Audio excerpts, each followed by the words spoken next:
I presented something for you. Here it is." I observed as Peter handed a cake box to my mother. Peter's forced smile left me feeling somewhat uneasy. Quietly, I accepted the cake box from him. After discreetly opening the box and confirming its contents, I discarded it in the trash. "Hey, what do you think you're doing, Peter?"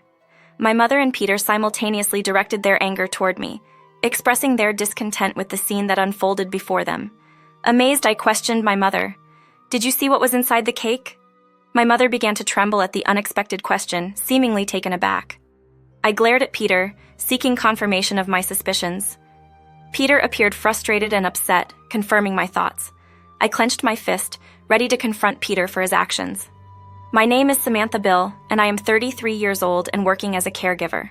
My work keeps me busy every day, and by the time I return home at night, having left early in the morning, I am thoroughly exhausted. Despite anticipating the physical demands of my job, it has been challenging to find quality time with my husband Peter, whom I married a year ago. Peter works as a long-haul truck driver with irregular hours, adding to the difficulties in our relationship.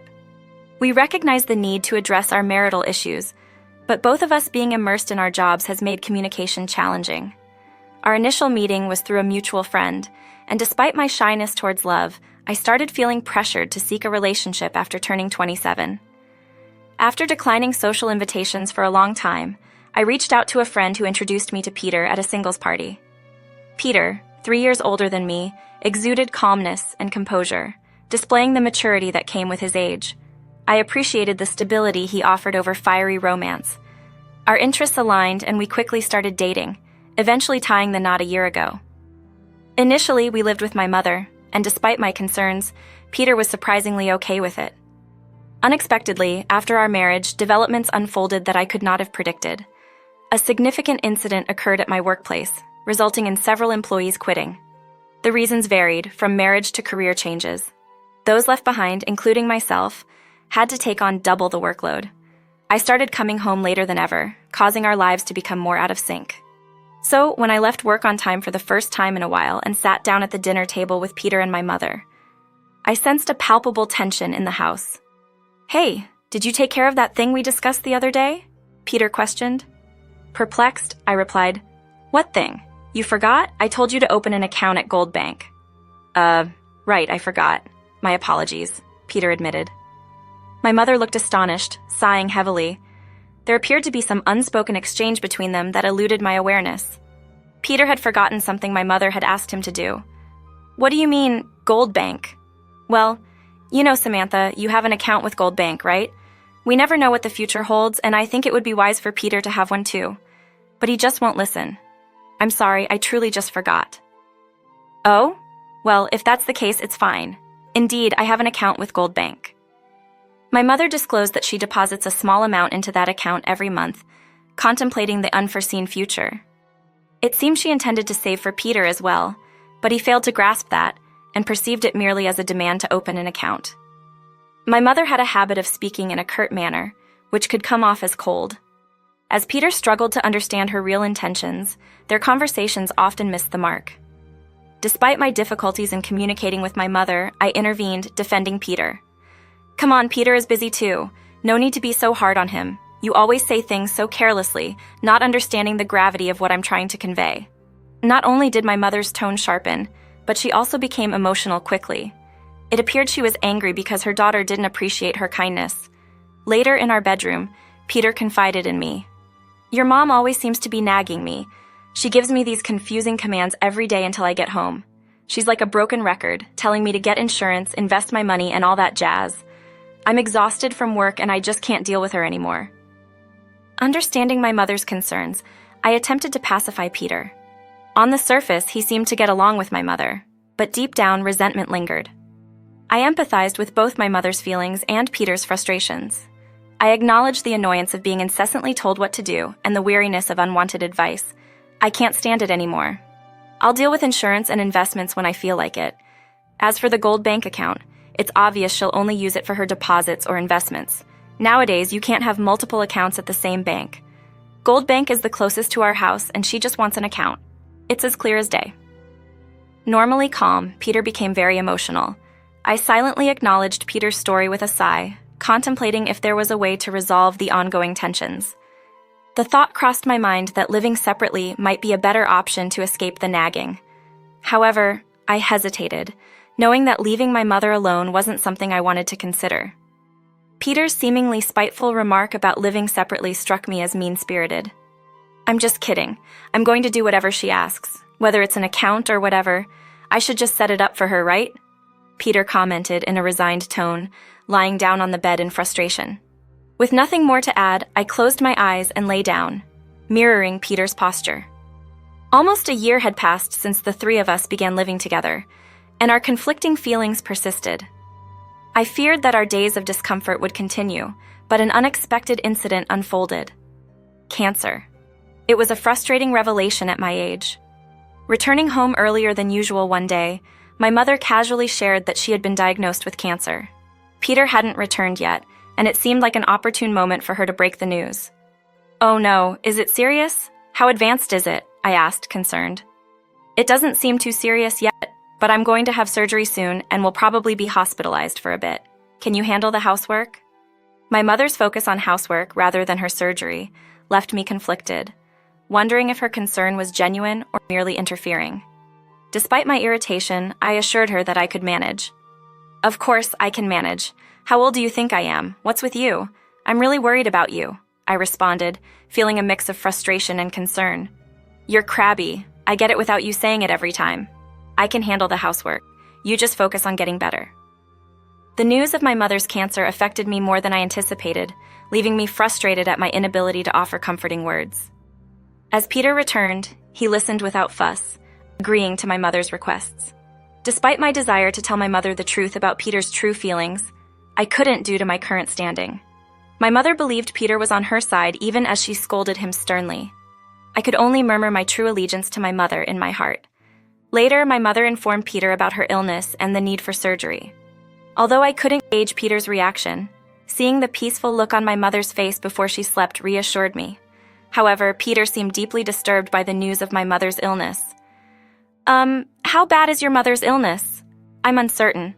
All she mentioned was that it wasn't that serious. Is that right?" Peter appeared unconvinced, offering a cryptic reaction. With my heart in turmoil, I attempted to calm down as I headed to bed. Our conversation for the day ended, and Peter and I went to sleep in a chilling silence. From that day on, more than ever before, I continued living a life without crossing paths with Peter. It seemed that my mother and Peter rarely encountered each other. I started suspecting when Peter even came home. I usually went to bed before his return, and my day began either before he woke up or after he had left. It felt like living separately within the same house, and I was starting to wonder about Peter's thoughts. The day of my mother's surgery finally arrived. My mother sighed in her hospital room, expressing doubt that Peter would come. Even though he didn't, I silently kept my surprise hidden, encouraging my mother as she entered the operating room saying, "You got this." The surgery concluded roughly 5 hours later, and during that time Peter never showed up. Despite informing him, and he should have known about the surgery day, I could only assume he was busy with work. The surgery was successful, temporarily removing the cancer cells from my mother. Although she needed to stay hospitalized for a while, I sincerely hoped for her full recovery. When my mother woke up from the anesthesia, she seemed distracted. Despite being happy about the successful surgery, she couldn't help but wonder when Peter would visit. Attempting to reassure her, I said, "Don't worry, he'll come eventually."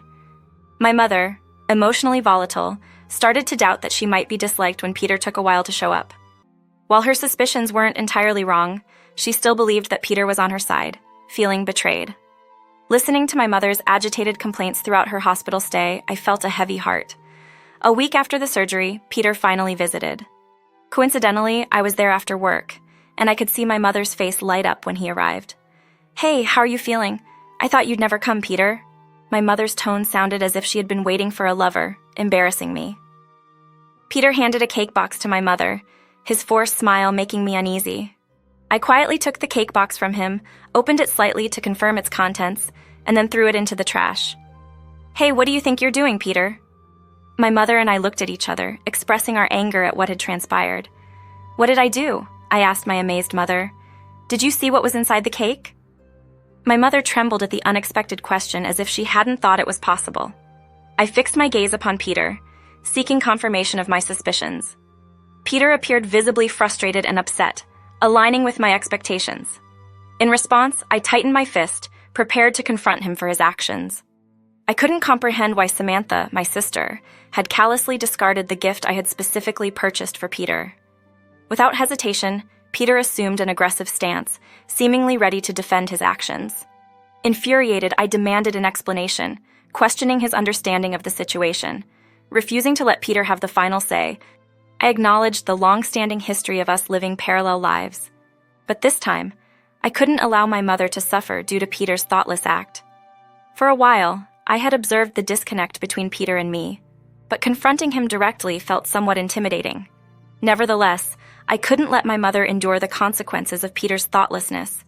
The well-being of my mother was paramount, and I was determined to prevent any harm caused by Peter's misguided actions.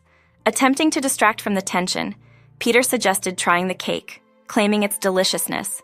Skeptically, I retrieved the cake box from the trash, noting its seemingly ordinary appearance. However, upon closer inspection, I recognized it as homemade.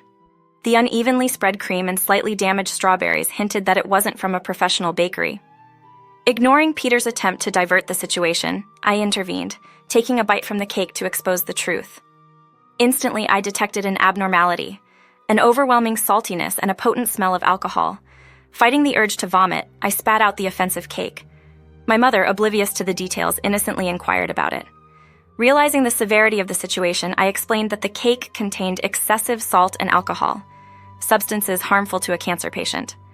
Peter, caught off guard, paled as he hadn't anticipated my discovery. Confronted with the truth, he abandoned his facade of goodwill, revealing a defiant expression. At that moment, my mother, comprehending the betrayal, looked at Peter with sheer terror. His true intentions had become apparent, and Peter, no longer able to feign goodwill, admitted to his deceit with a defiant expression. The sinister motive behind Peter's actions became glaringly apparent. A calculated attempt to expedite my mother's suffering for the sake of collecting insurance money. Peter's manic, almost hysterical laughter revealed his insanity as he shamelessly boasted about his intentions. The sheer horror of knowing his sinister plan and hearing him brazenly confess sent a shiver down my spine. The realization struck me like a sledgehammer. "Do you even comprehend the gravity of what you were attempting? It's a crime!" I exclaimed, incredulous at his lack of remorse. Peter's callous response further heightened the dread, declaring his willingness to become a criminal just to be rid of my mother. The derogatory terms he used, referring to her as an old hag, and his attempt to make her consume the poisoned cake shattered the image of Peter in my mother's mind, leaving her in a state of despair.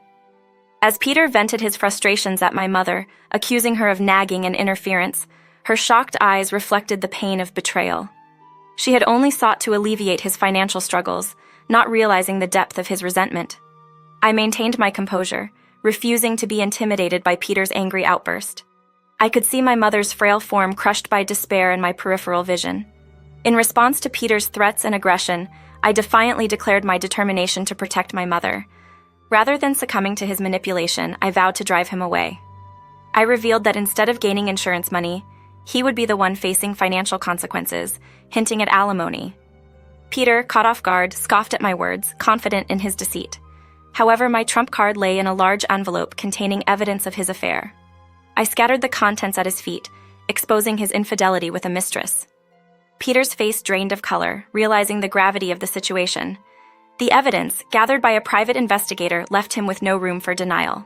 In a desperate attempt to deflect blame, Peter lashed out, attempting to paint me as the villain. However, his excuses sounded like the whining of a defeated individual. Despite his shouts and protests, I stood unfazed, resolute in exposing the unfairness of his actions. The revelation of his double life, cheating while feigning busyness, left me overwhelmed with a mix of emotions. Tears welled up as I reflected on the profound betrayal and the illusion of the life I thought we had built together. At that moment, the gravity of my delayed marriage hit me, and I couldn't help but feel a profound sense of regret and heartbreak.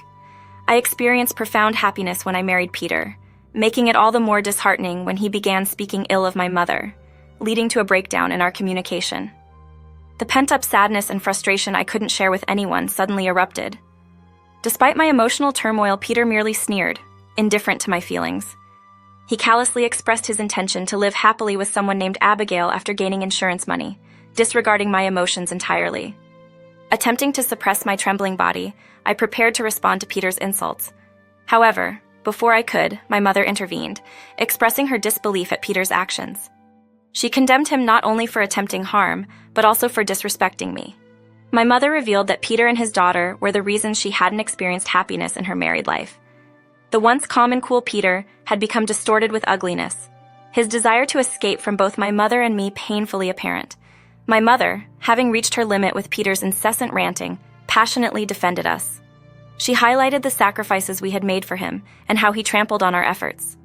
Fired up, my mother demanded that Peter apologize to me and never return home. She asserted that I could not find happiness without someone like him. In response to my mother's demand, Peter finally fled the scene, leaving behind the evidence of his infidelity scattered on the floor. I looked at my mother, breathing heavily, and felt a deep sense of gratitude. She embodied the image of a noble mother protecting her precious daughter. Overwhelmed by emotion, I sobbed uncontrollably in her comforting embrace. After the hospital incident, I took decisive action. I visited a lawyer and initiated the divorce process. I informed Peter of my decision, and the divorce was finalized smoothly. Peter moved out, likely living with the so-called Abigail. Through my lawyer, I planned to seek damages from him for attempting to harm my mother. Despite his hopes to rely on her life insurance, I made sure he didn't receive the money my mother had saved for him. As for me, after my mother's discharge from the hospital, we began a new life together. I chose a workplace with shorter hours to spend more time with her. Although I haven't fully repaid her, our communication has improved, and I find true happiness in our newfound openness. I am committed to enjoying life with my mother, free from the troubles caused by Peter's actions.